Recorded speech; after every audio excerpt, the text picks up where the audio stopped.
बच्चों, आज हम पढ़ेंगे हिंदी की संवैधानिक स्थिति। जिस समय हमारा संविधान लागू हुआ उस समय कितनी भाषाएं थीं और वर्तमान में कुल कितनी भाषाएं हैं, और संविधान में भाषा का प्रावधान किस अनुसूची के तहत किया गया है, ये सब आज हम देखेंगे। जैसा कि आपको पता है, संविधान में भाषा का प्रावधान जो है 8वीं अनुसूची में किया गया है। संविधान में जो है भाषा का प्रावधान जो है 8वीं अनुसूची में किया गया, और वर्तमान में कुल कितनी भाषाएं? 22 भाषाएं हैं। लेकिन हमें ये भी पता होना चाहिए, जिस समय संविधान लागू हुआ था उस समय जो भाषाएं कुल थी 14 थीं। बाद में जो है वर्तमान में 22 भाषाएं हैं, लेकिन जिस समय संविधान लागू हुआ उस समय 14 भाषाएं थीं।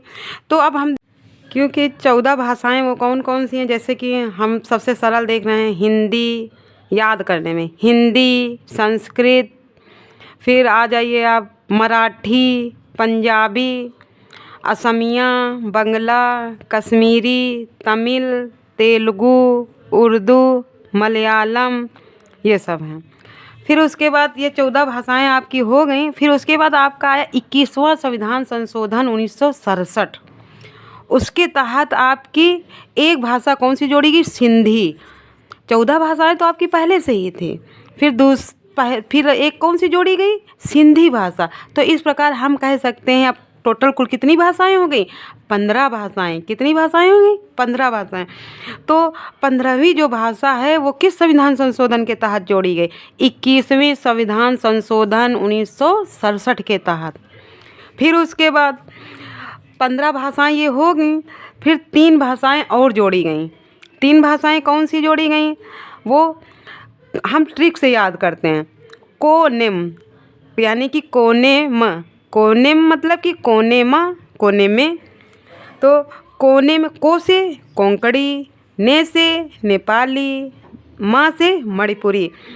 तो 15 तो हो चुकी थी, 3 भाषाएं और जोड़ दी गई, तो कुल कितनी भाषाएं हो गई? 18 भाषाएं। कितनी भाषाएं हो गई? 18 भाषाएं। तो ये 3 भाषाएं जो हैं 71वें संविधान संशोधन 1992 के तहत जोड़ी गई। ये भाषाएं 71वें संविधान संशोधन 1992 के तहत जोड़ी गई। तो हम ट्रिक से याद करते हैं। कौन सी ट्रिक है? 3 जो भाषाएं जोड़ी गई, कोनेम यानी कि कोने में, यानी लेकिन हमको याद करना है तो हम ट्रिक बना रहे हैं। कोनेम, को से कोंकणी, ने से नेपाली, माँ से मणिपुरी। तो आप इस प्रकार देख रहे हैं। तो जो पहली भाषा कौन सी जोड़ी गई? सिंधी। सिंधी कौन से संविधान संशोधन के तहत? 21वें संविधान संशोधन 1967 के तहत। फिर आपकी 15 हो गई। 3 और कौन सी भाषाएं जोड़ी गई? कोंकणी, नेपाली और मणिपुरी। वो किस? 71वें संविधान संशोधन 1992।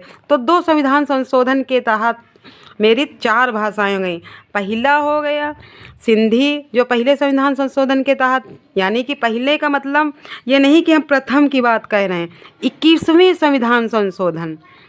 फिर उसके बाद 71वें संविधान संशोधन 1992 के तहत। अब आपकी 18 तो भाषाएं हो गई, लेकिन हमें पता है वर्तमान में कुल कितनी भाषाएं हैं? 22 भाषाएं। कितनी भाषाएं हैं? 22 भाषाएं। तो वो भी हम 4 देखते हैं। कौन सी ट्रिक से? बदमाश। क्या है? बदमाश। तो बी से बोडो, डी से डोगरी, MA से मैथिली, S से संथाली। तो 4 भाषाओं की ट्रिक याद करने की कौन सी है? बदमाश। क्या है? BDMAS, बदमाश। B से बोडो, D से डोगरी, M से मैथिली, S से संथाली। तो ये चारों भाषाएं कौन से संविधान संशोधन के तहत जोड़ी गई हैं? 92वें संविधान संशोधन 2003 के तहत। कौन से संविधान संशोधन? 92वें संविधान संशोधन 2003 के तहत 4 भाषाएं जोड़ी गई। इस प्रकार हम कह सकते हैं कितने संविधान संशोधन हुए भाषाओं के? उससे 3 हुए। एक तो हुआ 21वां संविधान संशोधन 1967, फिर दूसरा हुआ आपका 71वां संविधान संशोधन 1992, फिर कौन सा हुआ? तीसरा मतलब होगा 92वां संविधान संशोधन 2003। तो 21वें संविधान संशोधन के तहत एक भाषा सिंधी, फिर 71वें संविधान संशोधन के तहत 3 भाषाएं। ट्रिक आपने देखा ही, कोनेम, को से कोकड़ी, ने से नेपाली, म से मणिपुरी। फिर उसके बाद हम देखते हैं तीसरा संविधान संशोधन यानी कि 92वां संविधान संशोधन 2003। उसके तहत कितनी भाषाएं? 4। तो हमने ट्रिक बताई, बदमाश, क्या? बदमाश। बी से बोडो, डी से डोगरी, म से यानी कि एम मैथिली, एस से संथाली। तो हो गई 4। तो कुल कितनी भाषाएं होंगी? कुल इस प्रकार हम कह सकते हैं कुल 22 भाषाएं होंगी। तो वर्तमान में कितनी कुल भाषाएं हैं? 22 भाषाएं। अच्छा, जिस समय संविधान लागू हुआ था उस समय कितनी भाषाएं थी? 14 भाषाएं थी। तो अब तक कितनी जोड़ी गई? 8 भाषाएं जोड़ दी गई हैं।